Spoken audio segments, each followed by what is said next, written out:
Protests have now intensified in Darjeeling after West Bengal Chief Minister's language diktat. The Gorkha Janmukti Morcha has called for an indefinite shutdown of government offices from today onwards, and now Section 144 has been imposed in the hill town as well, and security has been stepped up outside DM's office in Darjeeling. That's the latest that we are getting for you. Let me now go across to my colleague Tamal, who joins us live with the story. Tamal, good morning. Now, it looks as if perhaps, the stage is set for a revival or a rewind of the pre-Gorkhaland Territorial Administration days of 2008. Gorkha Janmukti Morcha has given out a call for complete shutdown of government offices in Darjeeling, including state, central and GTA offices. Banks are not even spared. Banks are only exempted on Mondays and Thursdays to operate. Now, fearing something untoward, heavy security deployment has happened. 10 companies of CRPF has been deployed.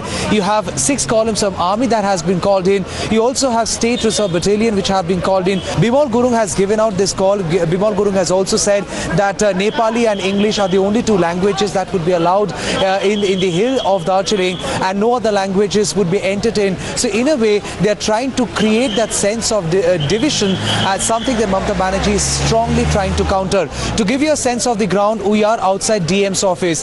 This area has a cluster of all government offices, including the SDPO's office, DM's office and several other noted government offices. Thus, the fear is that this could be the first target of Gorkha Janmukti Morcha. Gorkha Janmukti Morcha had time and again said that this would be their non-cooperation movement, and they would assure that this remains non-violent. However, Bimal Gurung, while speaking to Times Now yesterday, said, Tandav hoga. We have to understand that Gorkha Janmukti Morcha, which is also fighting for its own relevance, will try and assert its authority to make the impact felt on the ground of Darjeeling, on the ground, so that they can continue with the protest, because they are saying this is not a one-day affair. They have called for an indefinite shutdown of government offices, so which means they would want to keep the momentum alive and continue with that. So at the moment, we have not really come across anything untoward. So far, so good, because there is heavy security deployment, but then security forces are not taking any chances. We know, as a matter of fact, Section 144 has been imposed